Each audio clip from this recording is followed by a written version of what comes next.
Halo, selamat pagi, salam sejahtera untuk kita semuanya. Hari ini SMA Negeri 1 Rupat telah mengadakan pembelajaran tatap muka terbatas. Jadi saya akan mau bersiap-siap akan mengajar dan bertemu dengan siswa-siswi yang sudah saya rindukan sangat lama. Tapi sebelum itu, saya akan berbagi sebuah konten, sebuah cerita tentang jalan panjang menuju guru sejahtera dan profesional. Jadi, sebuah proses panjang untuk menjadi seorang guru yang profesional dan sejahtera. Bersyukur saya kata sejahtera dan profesional saya sudah merasakannya di usia saya 28 tahun ya. Saya telah bersertifikat pendidik. Saya telah menikmati merasakan yang namanya tunjangan profesi guru, dan saya juga telah menjadi guru PNS, dan saya juga sudah bergelar S2 linear dengan S1 saya dan PPG saya. Nah, sebenarnya guru itu sudah diakui sebagai suatu profesi dengan secara materi mendapatkan tunjangan profesi guru. Nah, saya akan membahas dua hal tentang menjadi seorang guru. Tadi saya sampaikan bahwa menjadi guru yang profesional dan menjadi guru yang sejahtera. Profesional adalah bahwa kita tidak hanya atau tidak cukup mengenyam pendidikan strata 1 atau sarjana pendidikan. Dikatakan seorang guru profesional kalau dia sudah lulus pada pendidikan profesi guru. Nah, jadi guru yang profesional itu dikatakan kalau dia sudah bergelar GR atau sudah mendapatkan sertifikat pendidik. Nah, itu dikatakan guru yang profesional. Nah,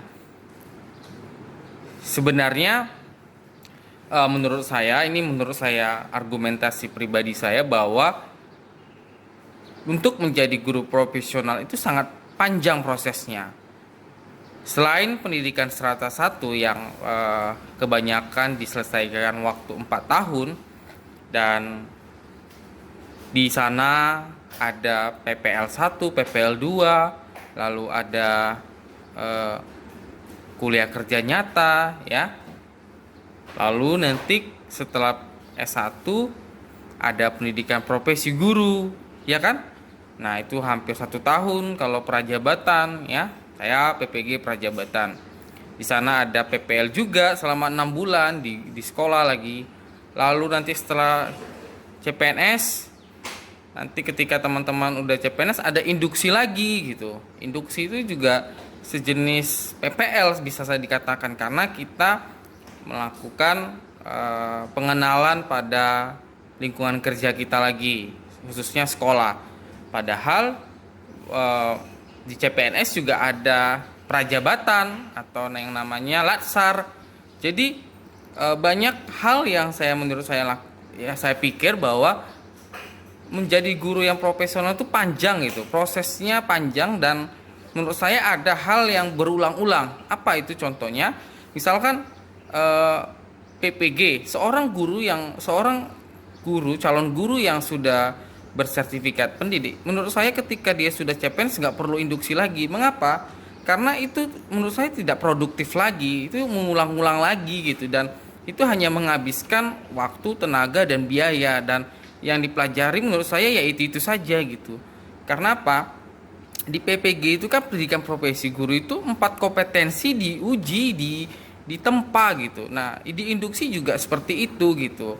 Dan bukannya pengenalan lingkungan sekolah juga sudah dipelajari ketika di PPG, di PPL, waktu PPL di S1 ya. Nah, itu menurut saya ya. Lalu banyak juga program studi, misalkan di program studi yang lain mereka tidak ada PPL tapi hanya Kukerta gitu. Nah, seharusnya S1 sarjana pendidikan juga hanya PPL saja. Untuk apa Kukerta gitu? Karena Kukertanya mahasiswa pendidikan ya, PPL itu menurut saya di beberapa kampus sudah ada yang menerapkan itu, dan saya perlu merekomendasikan bahwa kalau bisa seluruh kampus itu menerapkan bahwa ya tidak usah ada kuliah kerja nyata gitu bagi mahasiswa pendidikan ya. Kuliah kerja nyatanya hanya PPL saja lah, itu. Dan bagi guru yang sudah bersertifikat pendidik, ketika dia lulus CPNS ya nggak usah induksi lagi gitu, karena itu menurut saya hal-hal yang berulang-ulang, kecuali ada hal baru, ada yang ada hal baru yang dipelajari. Nah, saya bersyukur sudah mengalami namanya PPG dan induksi. Tidak banyak, gak banyak hal yang saya pelajari gitu. Hanya berulang-ulang gitu. Selama saya PPG, saya sudah belajar mengenai kompetensi sosial dan kepribadian gitu. Dan itu juga dipelajari di induksi gitu. Jadi berulang-ulang menurut saya. Itu mengenai profesional. Lalu untuk guru yang sejahtera juga menurut saya butuh perjalanan panjang, proses yang panjang, terutama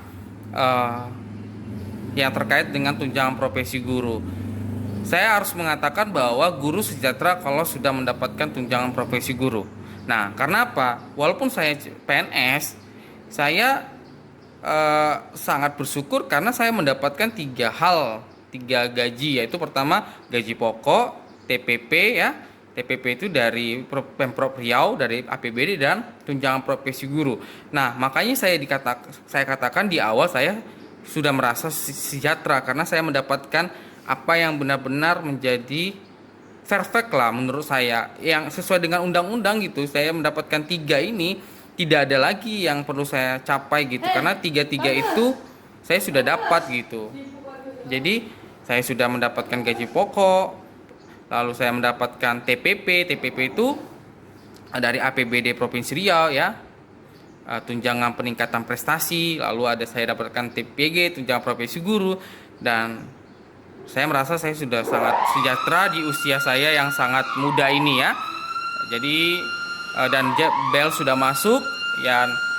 Itu saja mungkin sharing saya. Dan ini adalah yang tiga hal tadi itu, gaji pokok PNS, TPP, dan tunjangan profesi adalah panjang saya dapatkan, dan proses yang sangat panjang.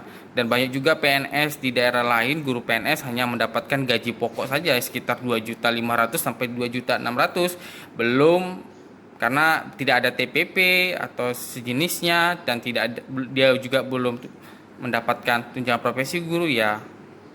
2.500.000 PNS itu kalah dengan gaji karyawan Indomaret atau Alfamart atau gaji UMR ya.